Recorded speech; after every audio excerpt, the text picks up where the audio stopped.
Hello everyone, আমি লতিকা চলে এলাম আরও একটি মিনি ব্লগ নিয়ে তোমাদের জন্য। কোথায় যাচ্ছ? কোথায়? আরে আমি রাস দেখতে যাচ্ছি উলুবেড়িয়া কালীবাড়িতে। অনেকদিন যাওয়া হয়নি, এই তো আজকে যাবো। চলো তোমাকেও নিয়ে যাবো। তোমাদের কাদের কাদের এখনো পর্যন্ত রাসে ঘোরা হয়েছে, ইভেন কার কার যাওয়া হলো না, আমাকে কিন্তু কমেন্ট করে জানাতে ভুলো না।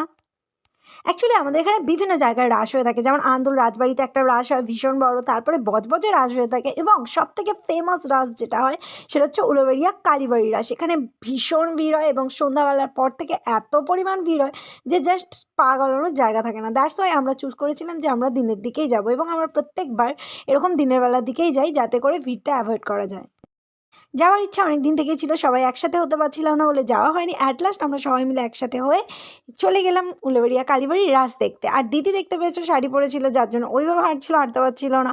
আর উলুবেড়িয়া কালীবাড়ি ঢোকা মাত্রই তো মা আনন্দময়ীর কাছে না গিয়ে পুজো না দিলে হয় না, সেজন্য প্রথম চলে গিয়েছিলাম পুজো দিতে।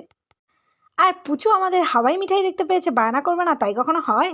অ্যাকচুয়ালি উলুবেড়িয়া কালীবাড়ির রাস দেখতে গেলে আমার এই জিনিসগুলো ভীষণ ভীষণ ভালো লাগে, যদিও বহু বছর হয়ে গেছে রাত্রিবেলা যাওয়া হয়নি, কারণ এই সমস্তগুলো হয়ে থাকে শোগুলো, মানে লাইটিং সহ তুমি পুরো জিনিসটা ভালো করে দেখতে পাবে একমাত্র রাত্রিবেলায়। অপূর্ব দেখতে লাগে। আমরা পেয়ে গেছি টুকু।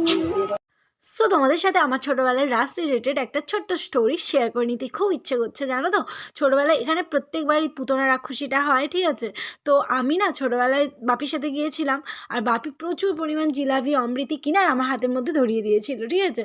আর আমি সেটা নিয়ে যখন পুতনা রাক্ষসীটার কাছে গিয়েছিলাম, আর সন্ধ্যাবেলায় ছিল সেটা, আর শোটা হচ্ছিল, এরকম ধামা, মানে এমনভাবে রাক্ষসীটা তেড়ে এসেছিল, আর আমি না ভীষণ জোরে ভয় পেয়ে সমস্ত কিছু ছেড়ে দিয়েছিলাম হাত থেকে, ঠিক আছে। আর সব বাড়িতে লুটোপুতি, মানে সে কি কাণ্ড হয়ে গিয়েছিল, রীতিমতো ভ্যাঁ ভ্যাঁ করে কাঁদছিলাম। আর এখানে দেখো পুজো তো ভয় তো পাইনি, উল্টিয়ে হাততালি দিচ্ছে, এই হচ্ছে ডিফারেন্স। সো রাস্তার ওয়ান সাইডে থাকে টোটালি রিলিজিয়ন রিলেটেড জিনিসপত্র, ঠাকুর দেবতা, এই সমস্ত বিভিন্ন থিংসগুলি।